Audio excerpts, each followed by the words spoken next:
Ya, Yang Muhammad Syahlan.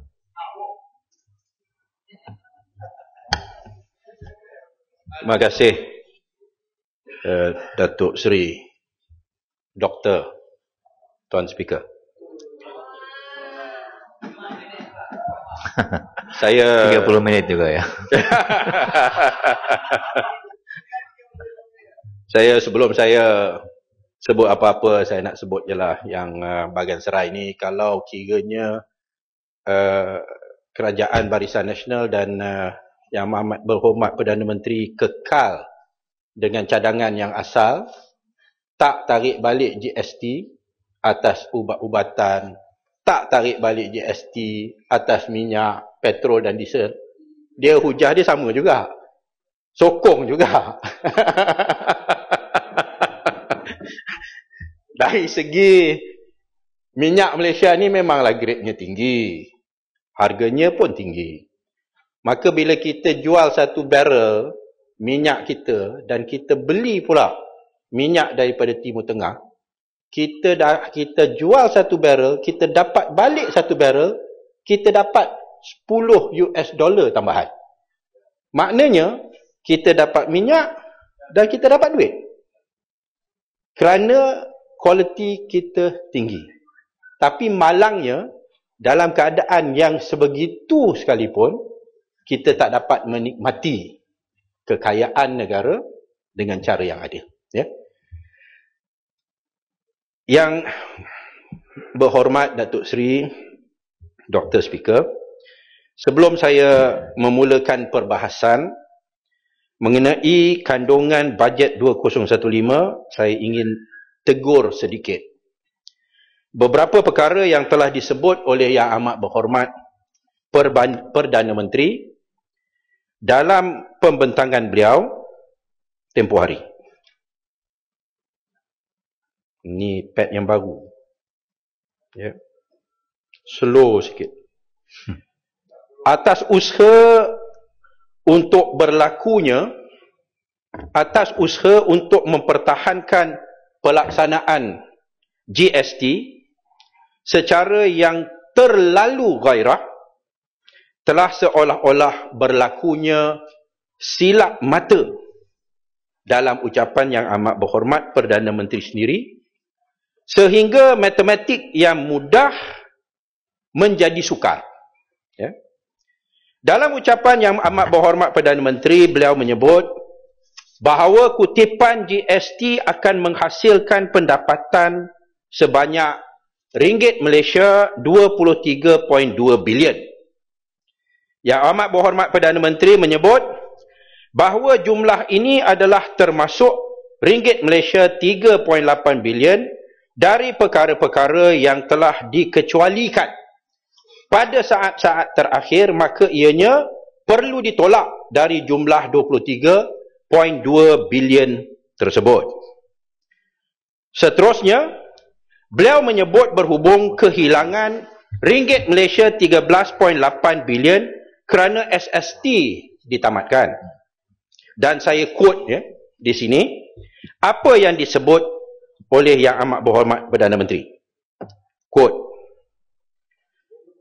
artinya, bila ditolak 13.8 bilion ringgit dan 3.8 bilion ringgit daripada kutipan 23.2 bilion ringgit itu, baki yang ada berjumlah 5.6 bilion ringgit. Ini apa yang disebut.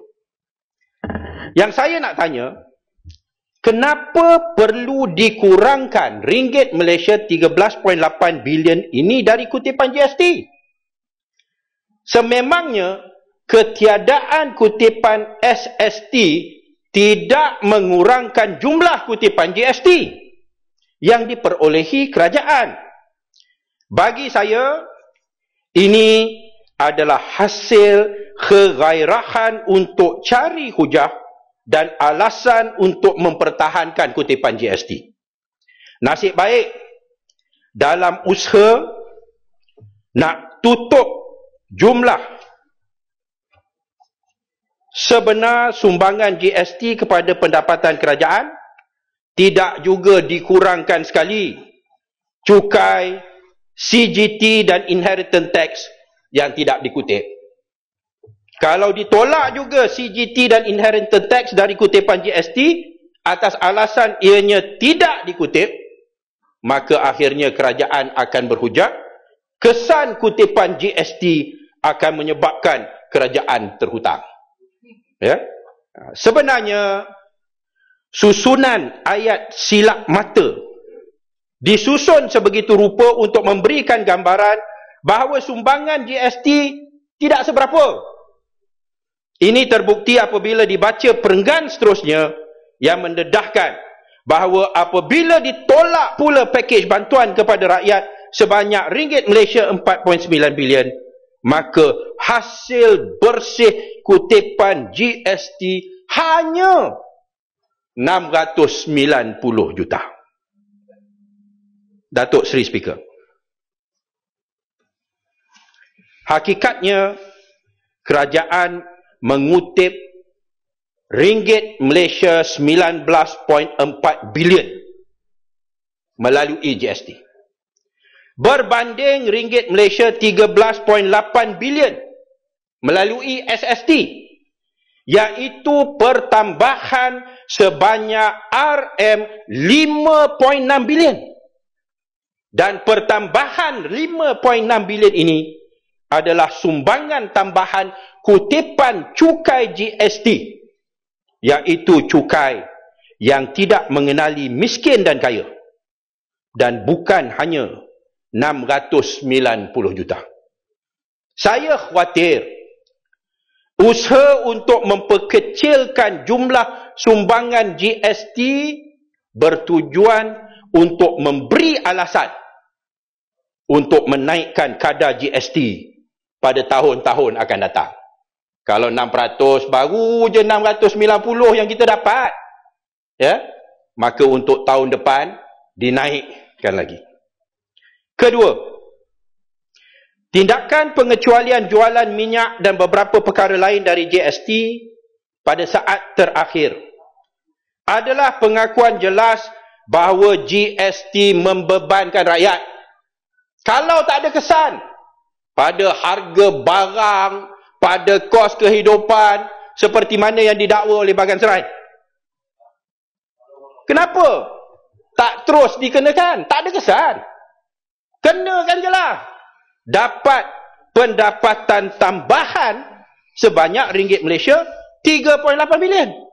Tetapi oleh kerana ada kesan bahawa ianya akan menyebabkan harga barang naik, kehidupan semakin sempit bagi rakyat biasa, maka atas desakan dari Pakatan Rakyat dan atas desakan daripada rakyat, kerajaan terpaksa menarik balik cadangan asal dan memberikan pengecualian kepada perkara-perkara ini. Ya Mat, sambung nanti ya Mat. Baru start balik lah, start balik. Afresh all over again. Itu kan One more time. Ada yang Muhammad. Baru startnya. Sambunglah minggu depan. Minggu depan. Minggu depan. Tambah 30 minit. Start from scratch. Itu mungkin kurang 20 minit. Lepas tu. Alah, ada yang pasal nak warm up. Ya. Saya ingin memaklumkan bahawa pada hari Isnin,